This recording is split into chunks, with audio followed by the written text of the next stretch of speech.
है दोस्तों, आज के ज़माने में पैसा ही सब कुछ बनता जा रहा है और समाज में भी यही फितरत दिखाई देती है। अगर पुअर क्लास है तो उन्हें किसी बात की कोई चिंता नहीं होती।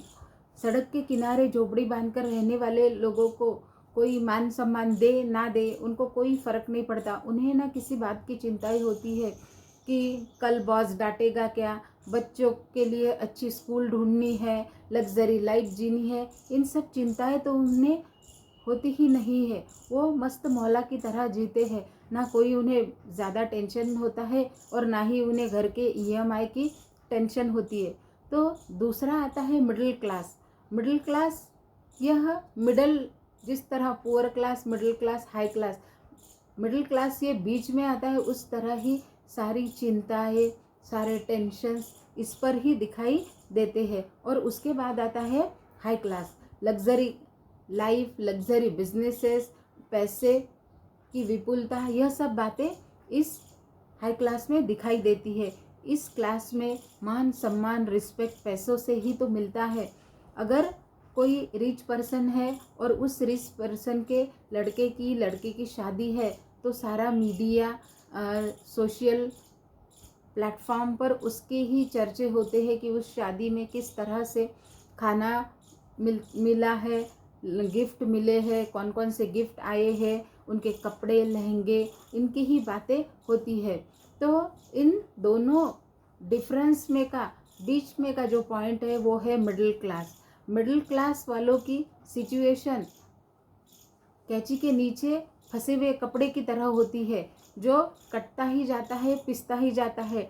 और यह कटने पिसने की सिचुएशन हमेशा से ही चली आ रही है। उन्हें मान सम्मान के लिए, अपनी लग्जरी सपने पूरे करने के लिए, अपने फ्यूचर के लिए, अपने बच्चों की पढ़ाई के लिए, सारी चीज़ों के लिए मिडिल क्लास वालों को बहुत सी मुश्किलें पार करनी होती है।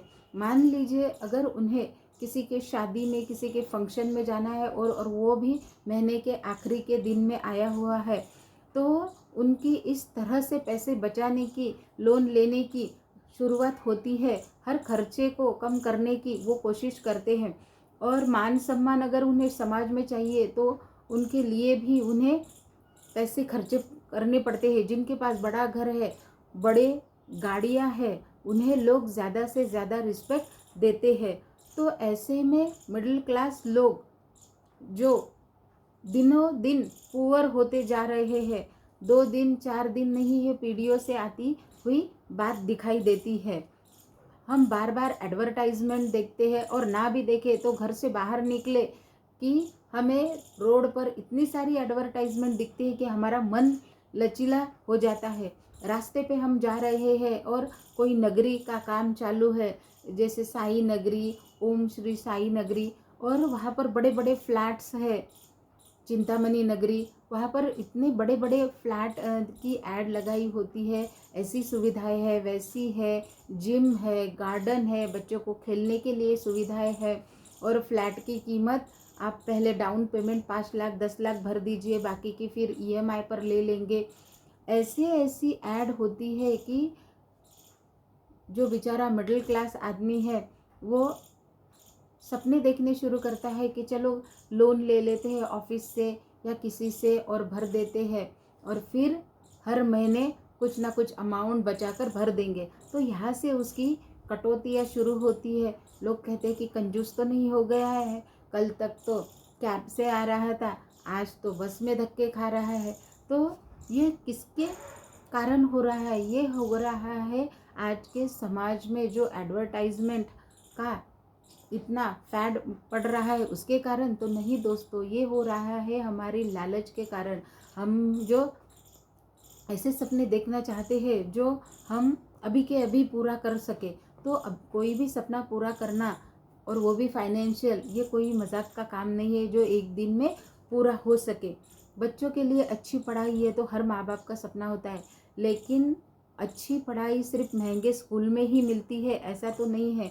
आज तो हम मिडिल क्लास वालों के लिए स्कूल की फ़ीस भरना भी बहुत मुश्किल हो जाता है। फ़ीस तो लाखों रुपए तक पहुंच गई है और बाकी का खर्चा भी हज़ारों तक पहुंच गया है। तो ऐसे में हम क्या कर सकते हैं?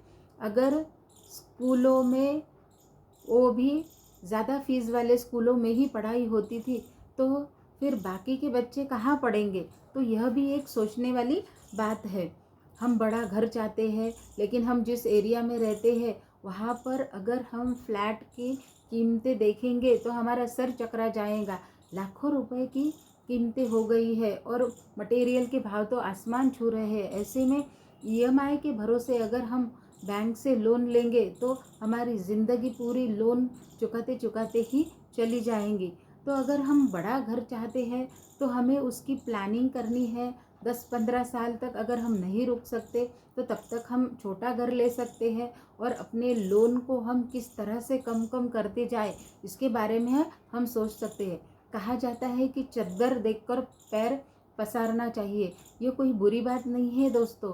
हमारी जितनी औकात है उस हिसाब से ही हमें हमारे खर्चे करने हैं। अगर महीने के एक पहले दिन में ही 10,000 का हम खर्चा करेंगे तो महीने के 30 दिन हम किस तरह से बिताएंगे जब सैलरी ही 30,000 होंगी। तो इस बात का भी हमें ध्यान रखना है।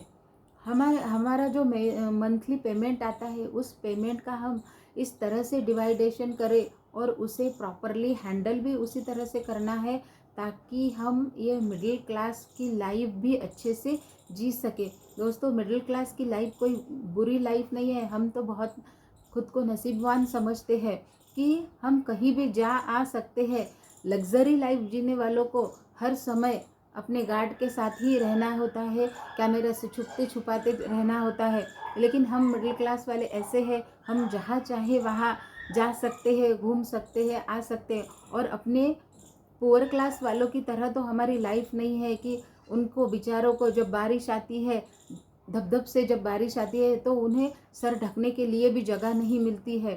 तो हम इस बात पर क्यों रोए कि हमारे पास लग्जरी कार नहीं है, हमारे पास पैर है, बस है, थोड़ा दूर गए तो हमें ऑटो मिल जाता है और हम जहाँ चाहे वहाँ घूम फिर सकते हैं, आसानी से अपनी लाइफ बचा सकते हैं। हमने ऐसे भी लोग देखे हैं दोस्तों जो अपने थाली में खाना है वो उसका स्वाद लेकर खा नहीं सकते हैं, लेकिन सोचते हैं कि हमारे थाली में हमारी थाली ही सोने की हो और हमारे थाली में अच्छा अच्छा पकवान हो।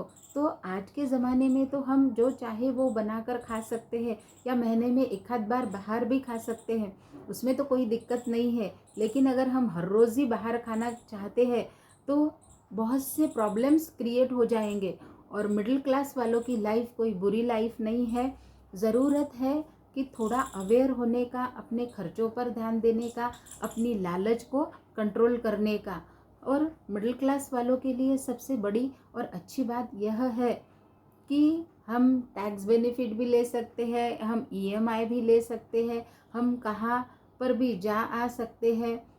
पहले तो हम 2 जोड़ी कपड़े ही यूज़ करते थे, लेकिन आज के ज़माने में हम कुछ ज़्यादा ही कपड़े खरीदते हैं जिसका हम हिसाब भी नहीं रख पाते। ऐसी बहुत सी चीज़ें हमारे घर में होती है, ज़रा आंखें खोलकर इधर उधर देखिए तो सही, तो हमें खुद पर ही हंसी आएंगी कि ये चीज़ें तो हमारे पास है।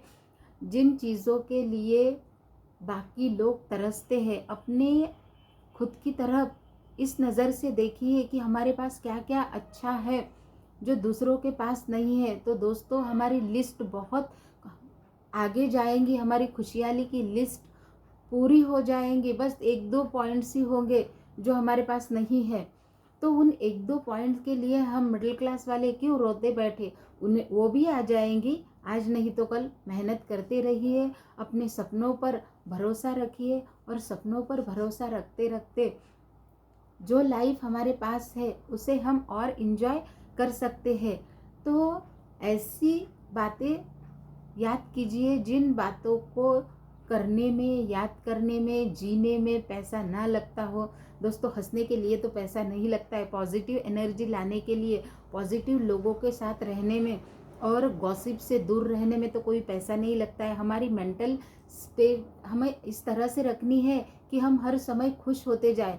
बस में चढ़ रहे हो, बहुत सी भीड़ है, किसी ने धक्का दे दिया और आगे निकल कर चला गया तो उस समय दो चार गालियाँ बकने की बजाय यह तो समझने की कोशिश कीजिए कि उसे भी तो जल्दी होगी, आपको जिस तरह से जल्दी है वो भी तो आपके ही जैसा मिडिल क्लास है, उसके भी लाइफ में तो वैसे ही प्रॉब्लम चल रही होंगी जैसी आपके लाइफ में।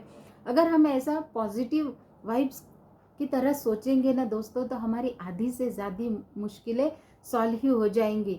तो फाइनेंशियली भी हमें स्ट्रांग होना है और हमें मेंटली फिजिकली पॉजिटिव रहना है और थोड़ा मुस्कुरा के पैसे बचाने की आदत हमें खुद में अवेयर करेगी।